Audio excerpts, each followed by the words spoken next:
రాజకుమారి అని చెప్పేసి ఒక కంటెస్టెంట్ వచ్చారు. ఎలా అనిపించింది ఆమె?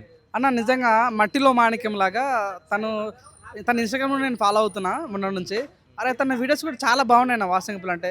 లైక్ అంటే మన ఇంట్లో ఆ అక్క చెల్లెలు ఏ రకంగా ఉంటారో తనకు కూడా అలాగే అనిపిస్తుంది. కానీ వాస్తవంగా తనకు పెళ్ళైంది, ఇద్దరు పిల్లలు ఉన్నట్టుగా కనిపిస్తుంది. కానీ ఆ టైంలో ఆ ఏజ్లో అటువంటి సమయాల్లో కూడా బిగ్ బాస్ రావాలని ఆలోచన వచ్చింది చూడన్న, ముందుకు హ్యాట్స్ ఆఫ్ చెప్పొచ్చు. బిగ్ బాస్ అనేది సామాన్యులు కూడా అవకాశం ఇస్తుందని దానికి బెస్ట్ ఎగ్జాంపుల్ ఏంటంటే ఈ యొక్క రాజకుమారిని చూసినప్పుడు అనిపించింది అన్న. నిజంగా ఆమె పేరు రాజకుమారి, నిజంగా ఆ రాజకుమారి లాగానే తను ఉందన్న వాస్తవింపులు అంటే. తను ఒక కిరీటం ఒకటి తక్కువైన తప్ప కానీ ఎట్టకేలకు చాలా బాగుంది. తను చెప్తున్నప్పుడు కూడా తనకు బాధ, తనకు ఆవేదన వస్తుంటే అరే 100% బిగ్ బాస్ టీం ఇలా సెలెక్ట్ చేసుకుంటే నిజంగా బయట దొరికితే ఎగిరేరు కొట్టాలని ఫీలింగ్ వచ్చింది. తను సెలెక్ట్ చేసినందుకు చాలా బాగా అనిపించింది. సో నిజంగా తను బిగ్ బాస్లో ఉండాలి, తను రాణించాలి. అంటే ఆమె చూస్తే ప్రతి ఒక్కరికి ఇంట్లో ఉంటే హౌస్ వైఫ్స్ ఉంటారు కదా అన్న, అక్కడ కష్టాలు కనిపిస్తున్నాయి అన్నమాట. ఇంట్లో ఉండే అమ్మ అక్క వాళ్ళ బాధలు కనిపిస్తున్నాయి అన్నమాట.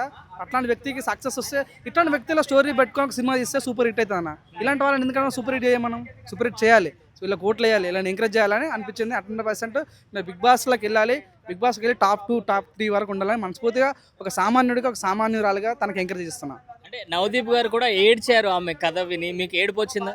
నవదీప్ అంతా కప్పటి నాటకాలు అన్నీ. కానీ వాస్తవంగా అయితే అంటే వాళ్ళ పక్కన ఉన్న వాళ్ళు చెప్తారు ఏడు ఏడు అని, ప్రొడ్యూసర్లు మేనేజర్లు చెప్తారు కాబట్టి ఏడుస్తారు. కానీ తనకైతే అంత కరిగిపోయి గుండె అయితే తనది కాదు. కానీ వాస్తవంగా మాటలు మాడుతున్న ప్రతి ఒక్కరికి సీరియల్ కూడా పనికిరావన్న. నిజంగా ఆ ఎపిసోడ్ మన ఇంట్లో అమ్మల కక్కలు చూపిస్తే వాళ్ళ ఇన్స్పైర్గా తీసుకొని ఇట్లా జీవించాలి, ఇట్లా బతకాలన్న ఫీలింగ్ వస్తుందంటారన్న. ప్రతి ఒక్క అమ్మాయికి ఆ అమ్మాయి చూడాల్సిన ఎపిసోడ్ నిన్న రాజకుమారి గారి ఎపిసోడ్ చాలా చాలా బాగా అనిపించింది. ఆమెను ఇన్స్పైర్గా తీసుకొని ముందు సాగాలని ప్రతి ఒక్కరికి కోరుతున్నాను. అంటే ఆమె వాళ్ళ హస్బెండ్ గురించి చెప్తూ కొన్ని చింపేసింది అనమాట. అప్పుడు చాలామంది ఏమంటున్నారంటే ఆవిడ రాగానే వాళ్ళ హస్బెండ్ని కించపరిచి మాట్లాడింది, వాళ్ళ హస్బెండ్ని కించపరిచి మాట్లాడొద్దు అనే వాళ్ళు కూడా కొందరు ఉన్నారు ఇప్పుడు సోషల్ మీడియాలో. దాని మీద ఏమంటారు అన్న? కించపరిచిందంటే తన బాధ మనకేం తెలుసా అన్న? మనం ఆఫ్టర్ మనం ఎంత జస్ట్ చూసేవాళ్ళం అన్న. తను అనుభవిస్తుంది తన బాధ. తన ఆల్రెడీ ఫస్ట్ మ్యారేజ్ అయిందంట, తనకు వాళ్ళ ఇబ్బంది, తనకి ఇష్టం లేకుండా మ్యారేజ్ చేశారంట, పిల్లలు పుట్టారంట. అయినా ఇప్పుడు కూడా మళ్ళీ సెకండ్ మ్యారేజ్ చేసుకుంది. సెకండ్ మ్యారేజ్ చేసుకున్నా కూడా తన హస్బెండ్ కేర్ చేయకపోవడం. ఇప్పుడు నన్న ఏ ఒక్క ఫ్యామిలీ అయినా మొగాడు అంటే భర్త అనేవాడు మెయిన్ పిల్లర్ అన్న.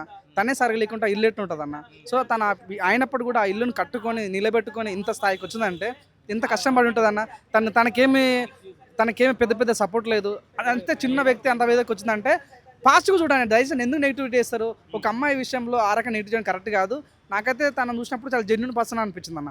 అంటే కొన్ని పాయింట్స్ చెప్తూ ఆమె పేరెంట్స్ కూడా చెప్పింది అనమాట. పెళ్లి చేసే ముందు చూసుకొని చేయండి, అమ్మాయిలకు ఇష్టం ఉంటేనే చేయండి అని చెప్పేసి. ఆ పాయింట్ ఎలా అనిపిస్తుంది? నిజంగా ఆ మాట సభ్య సమాజానికి మెసేజ్ ఇచ్చినట్టుందన్న.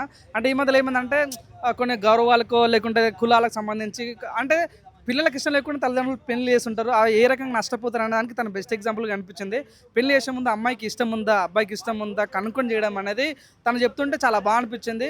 సో ఇప్పుడు ఇట్లాంటి పెళ్ళిళ్ళు సరిగా చేయకపోవడం వల్ల వాళ్ళు రచ్చబండ దాకా వెళ్తున్నారు. సో ఆ రచ్చబండకి వెళ్ళొద్దంటే కరెక్ట్ పర్సన్ కరెక్ట్ పెళ్లి చేస్తే బాగుంటుంది అనేది ఆ రాజకుమారి గారి మాటల్లో చెప్పినప్పుడు చాలా కనెక్ట్ అయింది అన్న వాస్తవంగా చెప్పాలంటే. అంటే ఆమె ఇంకో మాట కూడా చెప్పారు. అంటే చేత కాకపోతే పెళ్లి చేసుకోవద్దు, మీకు పోషించే అంత లేకపోతే అని చెప్పి. అది ఎలా? నిజం వాస్తవం అన్న. చేత కానప్పుడు పెళ్ళి అంటే ఆషామాషి కాదన్న. ఏదో పక్కడు వేసుకుంటుంటే కదా మనం చేసుకోవాలి, ఏజ్ వచ్చింది కదా పెళ్లి చేసుకోవాలి, లైక్ ఏంటంటే లైఫ్ని ఎంజాయ్ చేయాలి కదా అని పెళ్లి చేసుకుంటే కుదరదు. లైఫ్ అనేది బిఫోర్ మ్యారేజ్ ఒక ఎత్తు, పెళ్లి చేసుకుంటే ఒక ఎత్తు. పెళ్లి చేసుకోవడం అంటే ఎన్నో రెస్పాన్సిబిలిటీ ఉంటాయి. రెస్పాన్సిబిలిటీ తీసుకునే సత్తా దమ్ము మీకుంటేనే పెళ్లి చేసుకోండి అని తను చెప్పిన మాటల్లో అరే ఇప్పుడు నాకు పెళ్లి కాలేదు, అరే పెళ్లి చేసుకుంటే ఇన్ని కష్టాలు వస్తాయేమో, అలాంటప్పుడు సెటిల్ అయిన తర్వాత పెళ్లి చేసుకోవాలి అన్న ఫీలింగ్ నాలాంటి వాళ్ళకి కలిగిందన్నమాట. సో ఆమె చెప్పిన దాంట్లో మంచి మెసేజ్ ఉంది. సో ఇప్పుడు చూడన్న ఆమె చెప్పిన డైలాగ్ కానీ తన యొక్క స్టోరీని ఒక సినిమా పెట్టి తీస్తే సూపర్ హిట్ అవుతుంది 100%, బ్లాక్ బస్టర్ హిట్ అవుతుంది. అలాంటప్పుడు తనకు కూడా మనం హిట్ చేయాలి, తనను కూడా ఎంకరేజ్ చేయాలని కోరుకుంటున్నాం. అంటే ఓన్లీ సాడ్ అనే కాదు, ఎంటర్టైన్మెంట్ కూడా ఉండే. నవదీప్ గారితో నడిచినప్పుడు మా ఊరు వాళ్ళందరూ కుళ్ళుకొని చేయండి అని చెప్పి అన్నారు. అది ఎలా అనిపించింది? అవునా నేను చెప్తున్నా, ఎట్లంటే మనం ఎదుగుతుంటే మన పక్కింటోడికి నచ్చదన్న. సో మన చెడిపోవడం చాలా ఇష్టం ఉంటుంది. ఆడు మనకు అన్నం పెట్టింది లేదు, పైసలు ఇచ్చింది లేదు, మన సపోర్ట్ చేసింది లేదు, ఎప్పుడు చూసినా పుల్లలు గుచ్చుతూనే ఉంటారు. సో అట్లాంటి వాళ్ళకి తను చెప్పిన మెసేజ్ అనమాట. మా ఊరోళ్ళు కొంతమంది కుళ్ళుకుంటారు అన్నట్లు. సో ఊరంటే మొత్తం అందరూ కుళ్ళుకోరు కదా, కొంతమంది పాజిటివ్ ఉంటారు, కొంతమంది నెగిటివ్ ఉంటారు. ఎవరైతే కుళ్ళుకుంటారో అంటే ఊరోళ్ళ గురించే కాకుండా అందరి నన్ను ఎవరైతే నెగిటివ్ చేస్తారో వాళ్ళంతా కుళ్ళుకోవాలి అంటే వాళ్ళని డైరెక్ట్ కొట్టాల్సిన అవసరం లేదు. నాకు సక్సెస్ వాళ్ళ కుళ్ళు నా యొక్క సక్సెసే వాళ్ళకు తగ్గిస్తుంది అన్నట్టుగా తను మాట్లాడి జరిగింది. చాలా బాగా అనిపించింది. ఇది కదా ఒక సక్సెస్కి ఉండాల్సిన కీరా పడ్రోస్ అనిపించింది అన్న. లాస్ట్ క్వశ్చన్, మరి రాజకుమారి కథ ప్రపంచానికి తెలియాలా? నిజంగా తెలియాల్సిన కథ ఈ రాజకుమారి అనే ఈ కథ ద్వారా ఎంతో మందికి ఇన్స్పైర్గా ఉంటుంది, ఎంతో మందికి ధైర్యాన్ని ఇస్తుంది, మంచి ఇన్స్పిరేషన్గా ఉంటుందని నాకు నమ్మకం కలిగింది. అక్కడ ఇచ్చే జడ్జిమెంట్ కూడా ఆ టైంలో నాకు నిజంగా ఇయరేమో అనుకున్నా, కానీ ఇవ్వడం నాకు చాలా బాగా నచ్చింది అన్న. అబ్బా నిజంగా పెళ్ళాం అంటే అలా ఉండాలనిపించింది అన్న. చాలామందికి ఉంటారు పెళ్ళాలు, అలాంటి పెళ్ళాన్ని దొరికితే నిజంగా అదృష్టవంతుడే అన్నవాడు. వాడు మెంటలోడుగా ఉన్నట్టున్నాడు. అలాంటి అమ్మాయి దొరికితే కొట్టడము, తిట్టడము, గీకడం ఏందన్న. అసలు ఆ స్టోరీ చూస్తుంటే ఇలా లేస్తుంది. మొగుడు గురించి ఒక మాట చెప్పిందన్న. పెళ్ళాము మొగుడు వేస్ట్ గాడు అని తెలిసినాక ఒక అమ్మ ఇంటికి పోతే, అమ్మ వాడు వేస్ట్ గాడు నేను వదిలేస్తాను అంటే, వాళ్ళ ఫ్యామిలీ వాళ్ళ అమ్మ వద్దమ్మా అడ్జస్ట్ చేసుకొని బతుకు అంటే, ఝాన్సీ గారు స్టేజ్ మీద ఝాన్సీ గారు సారీ ఆమె పేరు రాజకుమారి గారు స్టేజ్ మీద చెప్తా అంటే మనకు కూడా అది నిజమే కదా అనిపించింది. ఇష్టం లేని భర్తతో ఎందుకు ఉండాలి, బయటికి వెళ్ళిపోవచ్చు కదా, ఈ సమాజం ఎందుకు దాన్ని యాక్సెప్ట్ చేయదు. సో అమ్మ కూడా నువ్వు కలిసే ఉండాలి, వాడేమో కొడతా ఉంటాడు, తిడతా ఉంటాడు. ఆమె పడిన కష్టం మాత్రం నిజంగా అన్న బిగ్ బాస్ టాప్ 5లో ఉండాలన్న. ఆమె అలాంటి వాళ్ళు ఉండాలి. 3 బిడ్డలు యాక్సిడెంట్ అయ్యి పాలు ఇవ్వాలంటే కూడా వాళ్ళ బిడ్డ దగ్గరికి రాలేదు, వెళ్ళిపోయిందని చెప్పింది చూసారా, కళ్ళలో నీళ్ళు వచ్చాయన్న. ఒకటే కాదు, ఝాన్సీ గారు ఆమె కష్టం మొత్తం ఇన్స్టాగ్రామ్ చూస్తున్నాము.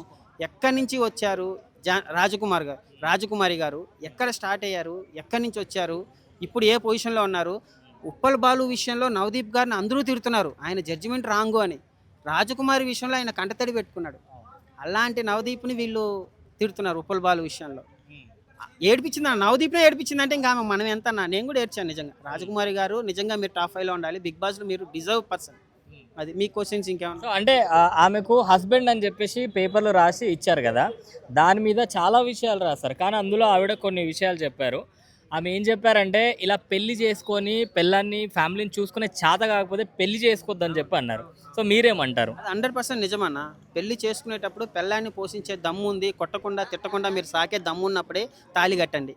పిల్లల్ని కంపల్సరీ పెంచగలుగుతాము, కొట్టకుండా తిట్టకుండా వాళ్ళకు ఒక మంచి లైఫ్ ఇవ్వగలుగుతామంటేనే పిల్లల్ని కనండి, కలిసి ఉండండి. అంతేగాని మూడొచ్చింది కదా అని చెప్పేసి పెళ్లి చేసుకొని, మూడొచ్చింది కదా అని చెప్పి బిడ్డలు పుట్టేసి వాళ్ళని రోడ్ల మీద వదిలేసి అమ్మాయిల్ని ఇట్లా వదిలేకండి. ఒక రాజకుమారి లాగా ఆ పిల్లలు కూడా చాలా బాధపడతారు. రాజకుమారి గారు మీరు చాలా కష్టపడ్డ లైఫ్, మీ వెనకాల మేము ఉన్నాము. ఇంకెంతమంది సెలబ్రిటీలు వచ్చినా బిగ్ బాస్ 10లో మా సపోర్ట్ లాస్ట్ వరకు మీకే. ఝాన్సీ గారు, రాజకుమారి గారు వీళ్ళిద్దరూ టాప్ 5లో ఉండాలి. అంటే అందరూ ఏడ్చారు, అందరూ ఫీల్ అయ్యారు ఆమె కథ చెప్పినప్పుడు. మీకు ఎలా అనిపించింది పర్సనల్? ఏడ్చానన్నా, మా వైఫ్ నా కళ్ళు దుర్చింది వచ్చి. ఆమె రాజకుమారి గారు చెప్తుంటే నువ్వు ఏడుస్తావా అంటుంది. మరి ఏడవరా, ఆడి ఎమోషన్ బీజం లేసి ఒక పక్క అమ్మాయి చెప్తుంటే, బాహుబలిలో ఎలివేషన్స్ ఎలా ఉంటాయి రమ్యకృష్ణవి అలా పేపర్ చింపుతుంది నా మొగుడు గురించి ఒక్కొక్క డైలాగ్ చెప్తుంటే నవదీప్ ఏడుస్తుంటే నిజంగా ఒక సినిమా చూసినట్టు అనిపించింది. ఆమె కష్టం అది, ఆమె ఎంతో కష్టపడి వచ్చింది. అవన్నీ చూస్తేనే ఆ డైలాగులు వస్తాయి. సింగిల్ టేక్లో ఆయన నవదీప్నే ఏడిపించేసి వెళ్ళిపోయింది, ఇంకా అన్ని 3 గ్రీన్ తీసుకొని. సో ఆమె ఉండాలి బిగ్ బాస్ 10లో, ఆమె ఉండాలి. ఝాన్సీ గారు కూడా ఉండాలి, అసలైన రైతు బిడ్డ ఝాన్సీ. ఆమె ఉండాలి టాప్ 5లో. చాలా కష్టపడి వచ్చింది, పొలాల్లో పనిచేస్తే తెలుస్తుంది అన్న. ఇక్కడ కూర్చొని డైలాగులు చెప్పడం చాలా ఈజీయే, కానీ అలాంటి మట్టిలో మాణిక్యాలను తీసుకొని రండి. చాలా ఇంట్రెస్టింగ్ అనిపించింది అన్న. అంటే జెన్యున్గా ఇప్పటివరకు అగ్ని పరీక్షలో ఏదైతే వాళ్ళు టెస్ట్ చేశారో వాళ్ళందరికన్నా జెన్యున్ పర్సన్ ఎవరైనా ఉన్నారంటే అది కంపల్సరీ రాజకుమారి అని చెప్పేసి చెప్పుకోవచ్చు. ఆమె పేరులో రాజకుమారి ఉంది, కానీ ఆమె బతుకులు అయితే అది లేదని చెప్పేసి పర్సనల్గా మనకు అనిపించింది ఆమె స్టోరీ చెప్పిన తర్వాత. కానీ ఒకటి చెప్పాలనంటే, లైక్ అట్లాంటి వాళ్ళని చాలామంది లైక్ సొసైటీలో ఒక ఇన్స్పిరేషన్గా తీసుకొని ముందుకు జరగాలని చెప్పేసి అనిపించింది. సో ఆమె కథ విన్నాక ఇట్లాంటి వాళ్ళు కదా లైక్ ఏమంటారు టైటిల్ గెలవాల్సింది, ఇట్లా టైటిల్ గెలిచి బయటికి వెళ్తే 10 మందికి ఇన్స్పిరేషన్ అవుతుంది, లైక్ ఆమె అడుగుజాడల్లో నడుస్తారని చెప్పేసి అనిపించింది. సో చూద్దామన్నా అది ఎంతవరకు కరెక్టో ఎంతవరకు రాంగో కూడా లోపలికి వెళ్ళిన తర్వాత తెలుస్తుంది. అని అంటే ఆమె స్టోరీ కాదు, లైక్ ఆమెకున్న డిసిప్లిన్ అయినా సరే, ఆమెకున్న బిహేవియర్ అయినా సరే, అంటే కొన్ని లైక్ ఆమె చెప్పినప్పుడు నిజంగా ఏడుపు వచ్చింది. అంటే ఏదనంటే లైక్ నాకు పేరెంట్ లేనప్పుడు లైక్ ఎవరైతే మామ తాత అని చెప్పేసి వాళ్ళు నా మీద లైక్ వెయ్యరాని ప్లేస్లో కూడా చేతులు వేయడం ఏదైతే చేశారో, లైక్ అవి నా పిల్లలకు అవ్వద్దని చెప్పేసి నేను మ్యారేజ్ అనేది చేసుకోలేడు అని చెప్పేసి అన్న టైంలో నిజంగా ఆమెకి హ్యాట్స్ ఆఫ్ అని చెప్పొచ్చు అన్న ఇట్లాంటి డెసిషన్ తీసుకున్నందుకు. సో ఇట్లాంటి వాళ్ళు లైక్ చాలా ఈగర్గా ఉందన్న. ఇట్లాంటి వాళ్ళు బిగ్ బాస్ వాళ్ళకి డైరెక్ట్ ఎంట్రీ ఇచ్చారు కాబట్టి సో చాలా బాగుంది. సింపతి అనేది ఒక్కటే పనిచేయదు, ఇది కూడా చెప్తున్నా. సింపతి అనేది ఒకటే పనిచేయదు, లోపల వెళ్ళి యాక్టివిటీస్ ఏదైతే వాళ్ళు చెప్తారో అది చేశారో మీరు నిజంగా మిమ్మల్ని బీట్ చేయడానికి ఎంత పెద్ద సెలబ్రిటీ వచ్చినా కష్టమని చెప్పుకోవచ్చు. అంటే ఆవిడ వచ్చిన తర్వాత స్టేజ్ మీదకి వచ్చిన తర్వాత వాళ్ళ హస్బెండ్ గురించి కొంచెం కించపరుస్తూ మాట్లాడారు అని చెప్పి మాట్లాడే వాళ్ళు కూడా కొంతమంది ఉన్నారు. మీకు అలా అనిపించిందా? అంటే కించపరచడం అంటే ఏంటంటే ఉన్నది చెప్పింది కాబట్టి ముఖం మీద చెప్పింది కాబట్టి మనకు అట్లా అనిపించచ్చు. అదే ప్లేస్లో మన అక్కనో మన చెల్లినో ఉంటే మనం అరే వాడు నిజంగా వేస్ట్ గాడరా అని చెప్పేసి అనిపించేది. కానీ ఇప్పుడు ఎవరో ఉన్నారు కాబట్టి మనకు అంత అనిపించట్లేదు, మనం ఎక్కిరిస్తాం. ఎందుకంటే ఒక మొగజాతి కదా మనది కాబట్టి మనం ఎక్కిరిస్తాం. సో ఒకటి చెప్తున్నా, ఆమెను చూస్తే చాలా జెన్యున్ పర్సన్ లాగా అనిపిస్తారు. లైక్ ఎవరైతే ఏమంటారో నేను డాన్సర్ని, నేను రోస్టర్ని అని వీళ్ళని కూడా ఏమంటారో టెస్ట్ చేశారు, వాళ్ళు ఏమంటారు పాస్ కాలేదు. సో నేను చెప్పేది ఏంటంటే జడ్జిలే కరిగిపోయారు అక్కడ, మన ప్రేక్షకులను కూడా మనం చూసి కరిగిపోయినాం కాబట్టి ఒకటి చెప్తున్నా, చాలా జెన్యున్గా చాలా జెన్యూనిటీ అనేది కనిపించింది అన్న. సో ఇట్లాంటి వాళ్ళని బిగ్ బాస్లో చూడడానికి చాలా మంచిగా అనిపించింది నాకు. అంటే ఆవిడకు హస్బెండ్ అని చెప్పి పేర్లు ఇట్లా రాసి పేపర్లు ఇచ్చినప్పుడు ఆవిడ కొన్ని వ్యాఖ్యలు చేసిరు ఆవిడ. అంటే ఒకవేళ ఒక మగాడికి ఒక వాళ్ళ ఫ్యామిలీని చూసుకోవడం చేత కాకపోతే మీరు పెళ్ళిళ్ళు చేసుకోకండి అని చెప్పేసి ఇట్లా అన్నారు. మీరు ఏకీభవిస్తారు? నిజంగా అన్న, ఎందుకనంటే మనకి నిజంగా చేత కాకపోతే నిజంగా మనం పెళ్లి చేసుకుని కూడా వేస్టే. ఎందుకనంటే ఈరోజు రాజకుమారి లాంటి వాళ్ళ బతుకు బయట పడ్డదనంటే, ఒక రోడ్డు మీద పడ్డదనంటే అది ఒక మొగోడి వల్లనే కదా. సో వాడికి చేత కాక, వాడికి పని చేత కాక ఒక ఆడదాని మీద అట్లా ఏమంటారు అబండాలు వేసి లైక్ రోడ్డు మీదకి పంపించడం అనేది చాలా హీనం అని చెప్పుకోవచ్చు. సో ఇప్పుడు ఎవరైతే బయట లైక్ హస్బెండ్ లేకుంటే ఎవరైతే బయట తప్పులు చేస్తున్నారో అలాంటి వాళ్ళు ఇలాంటి వాళ్ళని చూసి బుద్ధి తెచ్చుకోవచ్చు. అని అంటే ఒక దానికి మైండ్ వెళ్ళిపోతుంది, లైక్ బరి తెగించి బతుకుతా అని చెప్పేసి అని అంటారు. కాకపోతే అది కరెక్ట్ కాదు. ఏదైతే మీదైతే ఉందో మీరు ట్రై చేసి మీరు ఒక ముందుకు వచ్చి ఇట్లాంటి ప్లాట్ఫామ్ల మీదకి వచ్చి లైక్ మీ టాలెంట్ చూపించుకోవడానికైనా సరే, లేకపోతే మీ డిసిప్లిన్తోనన్నా ఒక 10 మందిని మార్చడానికైనా సరే ట్రై చేయాలని చెప్పేసి పర్సనల్గా నాకు అనిపించింది. ఎవరన్నా సూపర్ కంటెస్టెంట్ ఇప్పటివరకు అగ్ని పరీక్షలు ఎవరికైనా అనిపించింది అని అంటే అది రాజకుమారి అన్న. నాకైతే అంటే పేరెంట్స్ కూడా ఒక మాట చెప్పడం జరిగింది ఆవిడ. అంటే ఏజ్ అయిపోతుందనో లేకపోతే ఏదో అయిపోతుందని చెప్పేసి మీరు ఇష్టం లేని పెళ్ళిళ్ళు కూడా ఇట్లా చేయకండి అని చెప్పేసి ఒక మాట అన్నారు. దాని మీద ఏం చెప్తారు?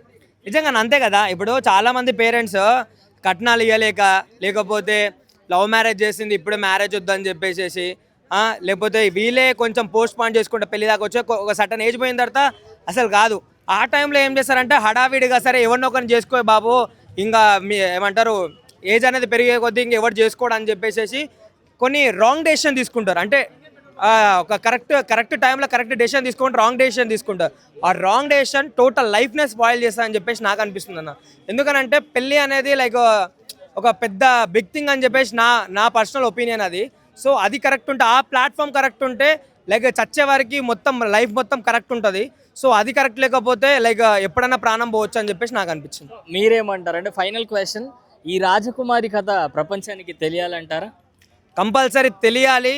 అది అగ్ని పరీక్ష బిగ్ బాస్లో కనిపిస్తే కాదు, టైటిల్ విన్ అయితే ప్రపంచానికి మొత్తానికి తెలుస్తుంది. 10 మంది ఈమెను ఇన్స్పైర్గా తీసుకుంటారు. లైక్ అలా కూడా ప్రపంచాన్ని మార్చొచ్చు అని చెప్పేసి ఏదో విధంగా తీసుకురావచ్చు.